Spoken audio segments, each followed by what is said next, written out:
Hello and welcome to Newsclick. The Islamic State of Iraq and Sham, ISIS, has now transformed itself into the Caliphate. It's talking about setting up its own independent state. It's taken over parts of Iraq, parts of Syria, and recently we saw Yazidis being attacked, their towns taken over, and a huge exodus of them to the Sinjar mountains. To discuss the current situation in Iraq and Syria, we have Professor Aijaz Ahmad with us, a well-known political commentator. Aijaz, good to have you back with us. Very good to come back. The recent picture that has been given is that the strikes of the US really saved the Yazidis. Their mainstream media seems to have completely blacked out that the PKK and YPG were on the ground fighting, taking over the towns from the IS in order to save the Yazidis, and the airstrike that the US did was more to save Erbil. Do you think this is a part of Obama's grandstanding or the US attempt not to draw attention to the fact that PKK is an important player over here? Well, I think there are 3 or 4 different issues here that we don't know very much about. One, I'm very interested in the fact that these very people have been doing worse things on a grander scale against various minorities in Syria and Iraq. Why do the Americans at a certain point become so worked up about Yazidis? Just before that, all the Iraqi Christians went through hell. Before that, Syrian Christians and so on. Number of minorities for the last 2 or 3 years. Why Yazidis at this point? That is one question. Second question that is very interesting to me is, why were the Peshmergas withdrawn? And I believe they were withdrawn. The story goes out that the Peshmergas were outgunned. I don't believe that is true. Why were they withdrawn? And instead, PKK and the Syrian Kurds came forward and did that. Third thing that interests me is that when you look at the map, where ISIS is most powerful, they're now getting to the point where they're closer and closer to the Irani border. So that, ultimately the question of timing, why now, which is what my question is. My sense is that the Americans have been working on the exit of Maliki, and these bombings are synchronized with that arrangement having been made. Now, we know all the sins of Maliki. From any progressive point of view, he was a dreadful fellow, but there was one thing. 2011, he refused to give the Americans the terms that they wanted to keep their forces in Iraq, especially not giving them impunity. Now my sense is that these bombings are a prelude to the resurrection of that very agreement, which the new prime minister designate in Iraq might very well start negotiating, may eventually even sign, and that would be the condition for the Americans. And this is the reason being now, given the Mosul Dam, this, that, and the other, etc. So you think that's a part of the change of guard that this helped to bring about for the Americans? Yes. That departure of Maliki I think that's what the timing is. They didn't come in earlier, because then they would have been committed to it, and that would have actually strengthened Maliki. So it didn't matter what happened to the Christians. The Christians can be killed, etc. And now they become the human rights protectors of Yazidis, having not protected anybody until now. The Mosul Dam, that's a very interesting and a very dangerous situation, irrespective of what other political implications there are, because Mosul Dam, as you know, stands on a foundation that is continuously weakened because it dissolves and it has to be grouted always. If the Mosul Dam breaks, 500,000 people could die. And even Baghdad would be underwater. There's all downstream riparian, as you know. Fighting is going on over the Mosul Dam. Yeah. So do you think that actually we've entered a very dangerous phase in this particular war? This is a very important strategic objective for the both sides.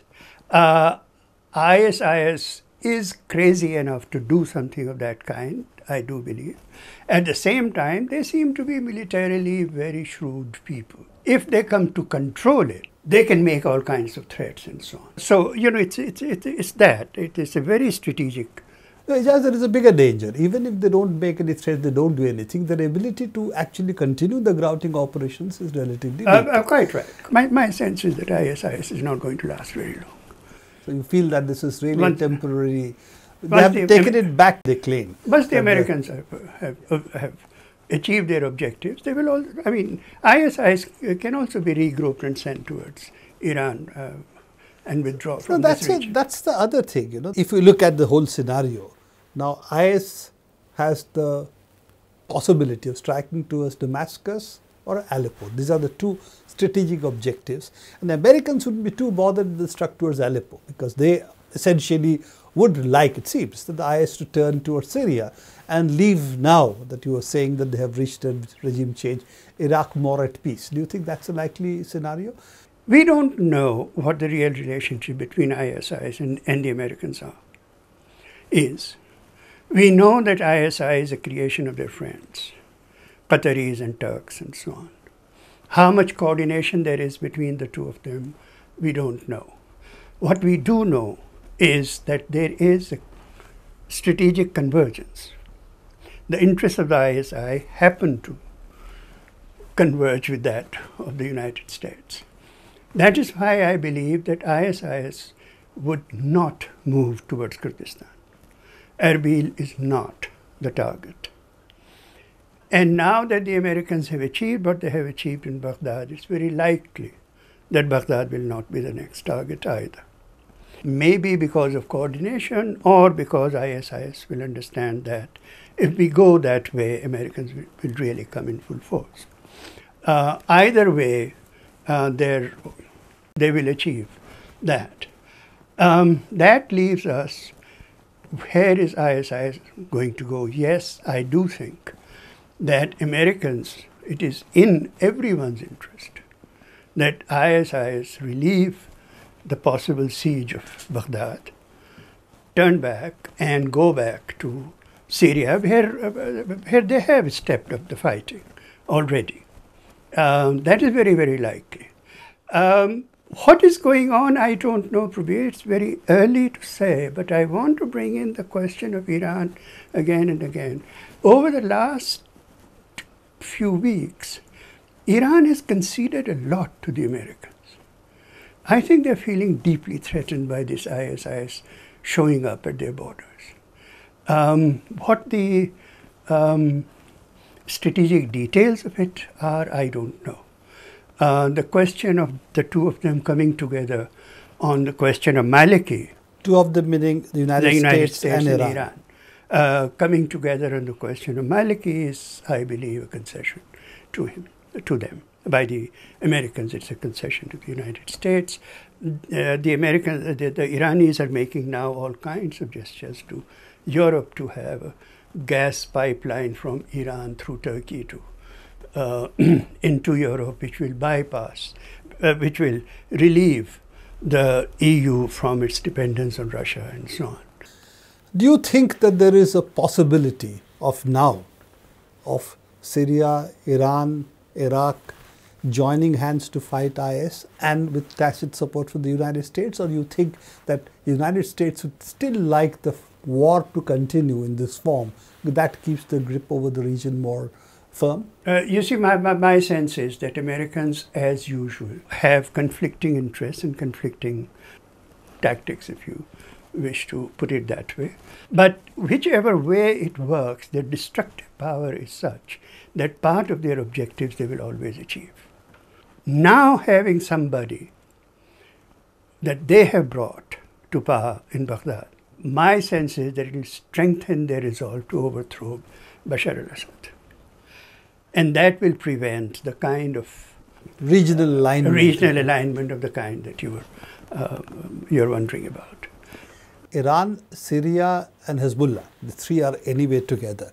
It's really Iraq which played some role by helping Syria and helping Hezbollah, allowing Iran arms to go through.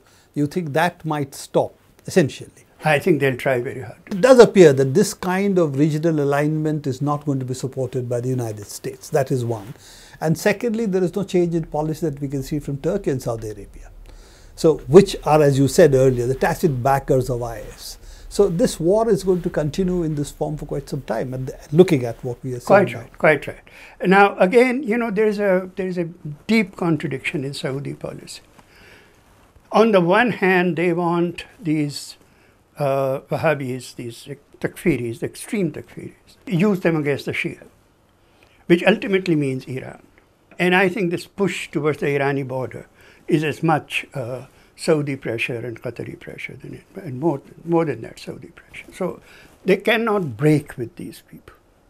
At the same time, they're scared that if these people really succeed, their own monarchies would finally be on the line. So it's a very, very confused moment in terms of the contradictions of both the Saudi and the American policies, and we have to watch where it goes. Also interesting that finally the pretense of so-called moderate Islamic forces who are supposed to be the ones that they should support, that seems to have all fallen apart.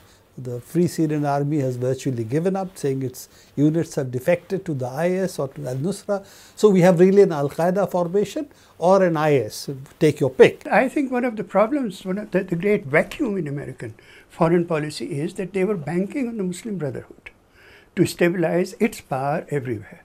Now, the only place Muslim Brotherhood is still holding on in a spectacular fashion is Turkey. Interestingly, where no one talks about the fact that these are Muslim Brotherhood people. Everything else has collapsed. So they don't know what to do. What I believe their immediate objective is to strengthen their military presence in Iraq, contain ISIS, turn it back towards Syria, create more mayhem in Syria, and then at some later point figure out what they are going to do in Syria. I don't think they have a clear objective in Syria at the moment. Essentially, a reconfiguration of forces, whether Americans like it or not, is going on in the region. And with the IS or ISIS, we have really a three-way split of Iraq, which is de facto on the ground today. And we have to see what happens in Syria and what Americans, Turkish and Saudis, who have been the ones stirring the pot, will do. That's the scenario as we see it. Is that right? Yeah, by and large. ISIS now has, I suppose, something like 30% of the Iraqi territory, just in terms of territory, under their control. Their power belt is a belt just under Kurdistan. Now, from one end to the other, what separates them from Iran, actually, is Kurdistan. So they have to somehow come down around Kurdistan. And if they're going to go into this Shia-Sunni confrontation. Thank you, Aijaz. I think this is a very fluid situation and politics are changing very rapidly in the region. Newsclick will continue to watch what's happening and we'll come back to you on this again. Thank you very much. Indeed, yeah. Thank you.